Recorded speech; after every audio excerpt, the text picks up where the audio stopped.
right, man, there's some rumors going on that Andrew Tabiti been putting the Beast by Dre on Anthony Joshua and sparring. And let's talk about it. Before, it was Joey Dueco, a guy who was a journeyman in the United States, was supposedly or allegedly had knocked out AJ and lumped his face up for the first Andy Ruiz fight.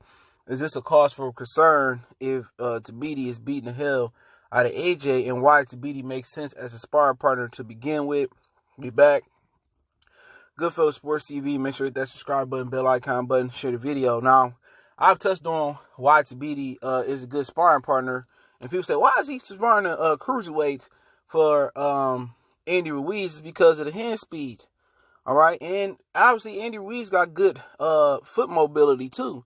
So it's just the speed. Sometimes to try to mimic the speed or overshoot the speed of somebody, you want to train with somebody lower in weight classes. This is not the point that Tabiti mimics the style. It's the point that AJ need to prepare for proper speed.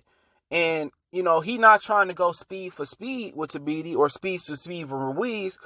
It's all about Tabiti using the speed, feinting. You know what I'm saying? And AJ trying to time that. All right, they trying to mimic, or basically they trying to practice the time what Ruiz doing and punch with Ruiz. Okay.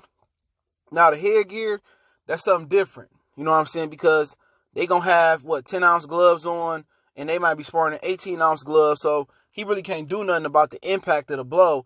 But with Tabiti doing some things, fading in and out, moving around real good, and AJ kind of can pick up. All right, can Tabiti really punch while he's sitting down, or do we need to sit when he punch, or he punch on the move? It kind of give him a good idea of the speed of what Andy Ruiz trying to do, and he can time him. That's what it basically come down to, because the best thing to beat speed is timing and punching with somebody. It's so many fighters that don't have the ability to punch with somebody and counter. They say, oh, this guy's a complete fighter, and I'm not saying no names, but that guy's a complete fighter. But once you see them continue to step up in class, or once you watch them long enough, a lot of these dudes, they say complete, not complete.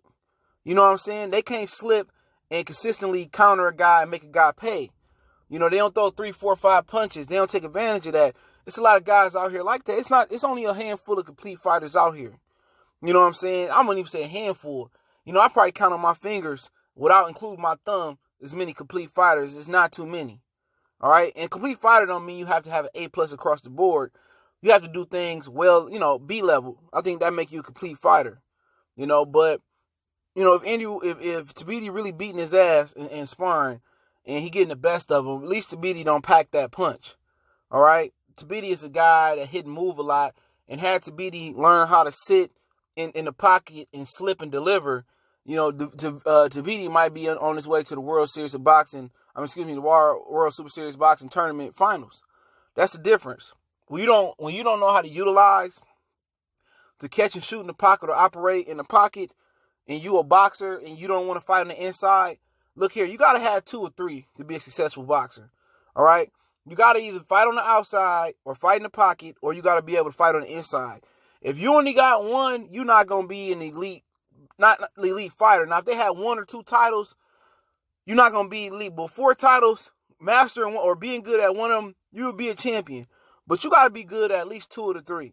You either got to operate from the pocket and be good on the outside, or be good on the inside. You know what I'm saying? If you're not good at all 3 or 2 or 3 of those phases, you're not going to be an elite champion. All right? Or you better be an A+++ inside, middle pocket range, or outside. But it don't surprise me that Tabiti probably outpointing him. But as long as AJ is learning to catch and learning to punch with Tabiti's speed and get his punches off, that's all that matters. You're not trying to win sparring. It's a learning tool. All right? Now, if Tabiti in there knocking him down and sparring, then it's cause for concern. But as long as AJ is learning and he able to kind of, get through the speed, and once you get to about 5, 6, 7 rounds sparring or a fight, a guy start to slow down, and then that's where you kind of want to take your advantages with guys like that. Early on, you might give some rounds up going to the body, and I just think Tabiti is a good sparring partner for what they're trying to do. But if he beating AJ ass in sparring, I'm not concerned, because if he dropping him, If he just scoring, I'm not concerned. If he dropping them, I'm concerned. But if he's scoring and AJ not getting better, I'm concerned. But if he's scoring and AJ getting the feel for the speed, I'm not too much worried about it. I'm not going to read much into it. We'll see come fight night. We roughly almost a week out. But hey, let me know what you guys think about the story. Don't forget we on Facebook, Instagram, and Twitter. It's just a rumor. Reach out to the email if you got business, question, query, sponsorship, video request. Appreciate the love, support. Happy Turkey Day to everybody in the States. One time for the one time. It's your boy CJ Goodfellas, Goodfellas Sports TV. We gone.